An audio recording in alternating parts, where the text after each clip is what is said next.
Si vous avez suivi toutes les étapes de ce tutoriel, votre PC est prêt à démarrer. Tout est branché, mais un peu en bazar. Dans cette dernière étape, notre expert va vous donner ses astuces pour avoir un bon cable management. Mais au fait, ça sert à quoi le cable management ? L'intérêt du cable management, il est double. Vous allez avoir à la fois un intérieur de PC esthétique, et ça c'est assez sympa quand même, mine de rien, on peut avoir l'impression d'avoir un gros tas de câbles, il y en a de partout, mais surtout c'est que ça va faciliter la circulation d'air à l'intérieur du boîtier. Et de facto, ça va vous permettre d'améliorer le refroidissement de certains composants. Ici, pas possibilité de vous montrer dans le détail toutes les étapes, puisqu'en fait c'est assez long, assez fastidieux.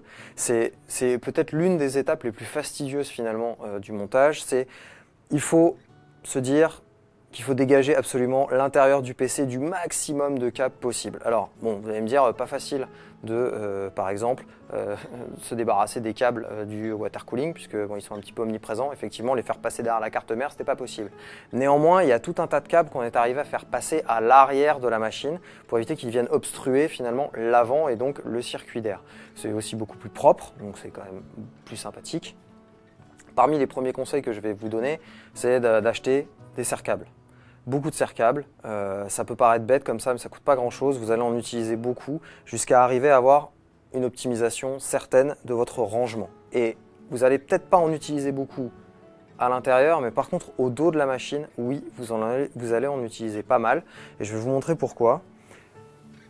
Là, en fait, bon, les puristes diront qu'effectivement, ce n'est pas encore optimum. Je suis tout à fait d'accord.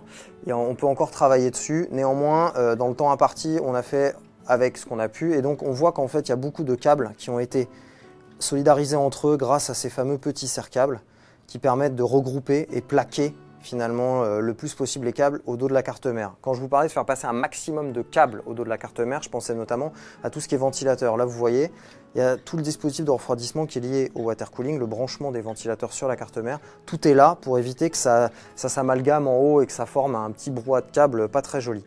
L'autre câble assez embêtant auquel il faut penser quand on fait du cable management, c'est celui qu'on appelle l'ATX 12 volts et qui vient en fait se brancher en haut là, ici, de la carte mère, celui qui va alimenter votre processeur, mine de rien. Et celui-là, eh bien, mine de rien, il est très gros et généralement, il faut le faire passer complètement de haut en bas dans la tour, ou de bas en haut, hein, tout dépend. Et le mieux qu'on puisse faire, c'est d'arriver en fait à le coincer entre la carte mère et si on a la chance d'avoir une ouverture comme ça, c'est ce câble-là, de le faire courir finalement jusqu'en bas, là vous allez pouvoir le récupérer dans le trou et aller le brancher sur votre bloc d'alimentation. Bon, comme on peut le voir là, pareil, on a le SSD, il y a des nappes qui se montent les unes sur les autres et là déjà, je peux d'ores et déjà vous dire que ici, il y a un petit nœud qui fait qu'on ne va pas pouvoir forcément très bien fermer la paroi. Donc, il va falloir que je désolidarise, que je coupe ici mon serre-câble pour pouvoir refaire peut-être 2 grappes de sorte que ce soit plus clean puisqu'en fait, là, la paroi va venir se loger comme ça et donc, il faut qu'elle soit parfaitement plane. L'autre secret du parfait cable management, c'est d'exploiter vraiment tous les recoins et coins de votre boîtier qui sont hors du flux d'air. Et finalement, voilà, on peut s'amuser à passer les câbles derrière, par exemple, une ouverture qui n'est pas forcément prévue pour ça, ou on peut aller chercher, on peut essayer d'en regrouper certains. Il faut faire preuve à la fois de pratique, hein, et puis surtout de bon sens. Il faut aussi faire attention à ne pas non plus trop tirer sur les câbles. Hein. Les câbles électriques, c'est pas non plus pas solide à toute épreuve. Le mieux, c'est quand même de laisser un peu de mou et surtout que ça permet en fait de ne pas trop tirer, déformer les petits câbles électriques qui sont à l'intérieur et donc risquer de les casser par exemple. Autre astuce que je peux vous donner, qui ici n'a pas été utilisée mais qui est, on va dire, à fortement privilégier dès lors qu'on a plusieurs disques durs à ranger, par exemple ici, voilà, c'est d'essayer de ne pas trop faire de grappes de SATA sur la même nappe d'alimentation.